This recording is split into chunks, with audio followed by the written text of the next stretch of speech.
Imagine that you have a bag full of jigsaw puzzle pieces. You know that there are more pieces than just one jigsaw puzzle in the bag. You have no idea whether there's a complete set of pieces for any of those multiple puzzles, and there are no images to guide you as to what any of the jigsaw puzzles are supposed to look like when finished. When we have a clutter challenge, our clutter is like that bag of puzzle pieces. Some or all of them might come in useful, but we don't know just by looking at them. With no images to help you choose which jigsaw puzzle you want to build, and no image to guide you about what pieces you need to create any image and which to let go of, it is no surprise that the initial rush of enthusiasm to take on the ultimate puzzle challenge soon wanes when you take a handful of pieces out of the bag, or, in our example, look at a pile of clutter.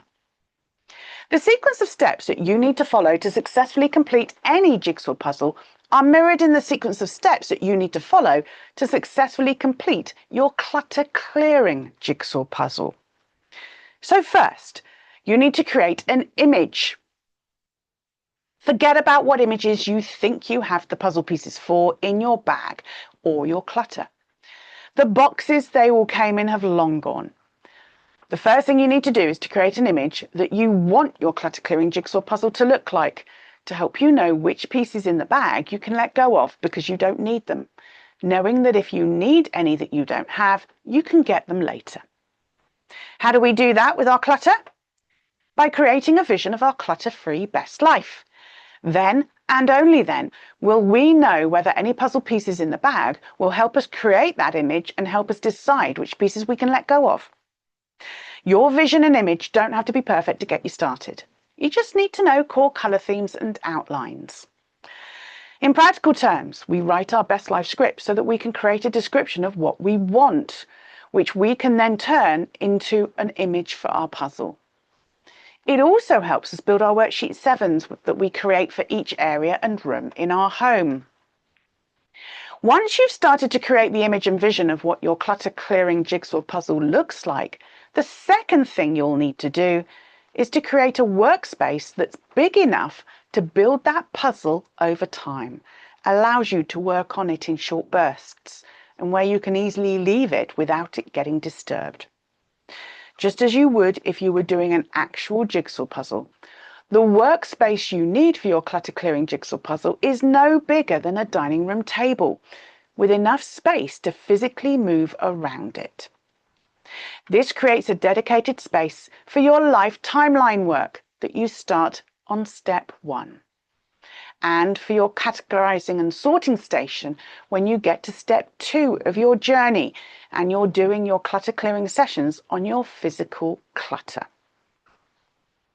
The third thing that you need to do with your clutter clearing puzzle is to sort and group the pieces. The bag full of jigsaw puzzle pieces, your clutter, is, as we know, made up of multiple puzzles and images. Now we have an image to work towards when working in our dedicated workspace.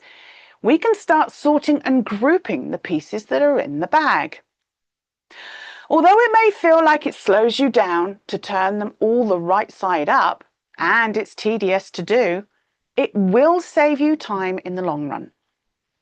This step will also help you to let go of any puzzle pieces that you know for sure aren't part of your clutter clearing puzzle image. For example, if your clutter clearing puzzle image doesn't have any pink pieces, you can let go of any pink pieces you find in the bag as you sort and group them. This step is the equivalent of step 1 of your journey when you're understanding why you have your clutter challenge. For example, the door sheet, email, paperwork, inbox, photo, usage, stock take and time exercises on step 1 are all about turning the puzzle pieces face up and really looking at them close up, perhaps for the first time. The fourth thing you need to do with your clutter clearing puzzle is to build the border. Once you've been through the bag of puzzle pieces and let go of any that you know for sure aren't part of your clutter clearing puzzle image, you can take the pieces that are clearly border pieces and start assembling them. The border pieces are the pieces that stop the clutter continuing to accumulate and grow.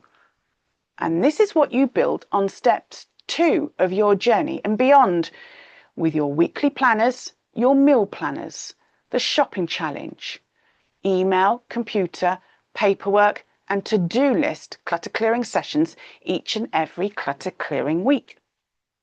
It's also learning how to make decisions and let go of things on step 3 of your journey.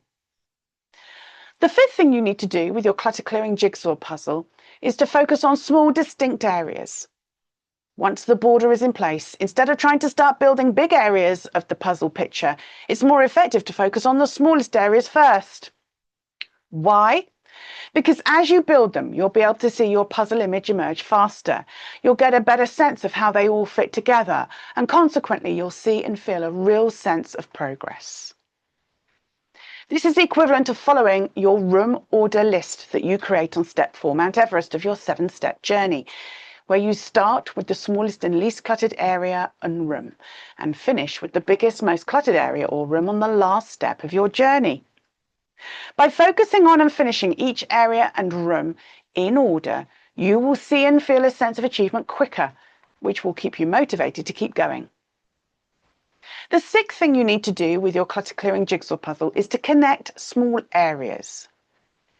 Once you have a few small areas of your puzzle built, look for the pieces that will help you to connect them together. They may have unique shapes or patterns or contain a mix of the dominant colours for each area. The trick is to connect them without the small, distinct areas falling apart in the excitement and impatience of almost finishing your puzzle. This is equivalent to steps 5, 6, and 7 on your journey: sentimental, organising, and control. This is when your clutter clearing puzzle is most vulnerable to sabotage because of the emotional discomfort that your imminent success causes both you and other people. The 7th and final thing you need to do to successfully complete your clutter clearing jigsaw puzzle is patience and persistence. Everyone has a unique amount of puzzle pieces in their bag when they start. Everyone has a unique combination of shapes, sizes, and colours. Everyone's clutter clearing best life puzzle image is unique to them. Everyone finds different parts of the puzzle that are more frustrating and challenging than others. Everyone needs to take regular breaks from working on building their puzzles so that when they come back to it after a break, they see it through a fresh pair of eyes and can see more detail of their clutter clearing puzzle image than before. Apply the 7 steps of completing a jigsaw puzzle. Just focus on finding the next piece of the puzzle that gives you more detail about your best life. And trust that you will find the right piece at the right time. You can clear your clutter fast, or you can clear your clutter forever, but you can't clear your clutter forever fast. To find out how I can help you clear your clutter forever without the need for an expensive home visit, click on the link with this video and find out how I can help you.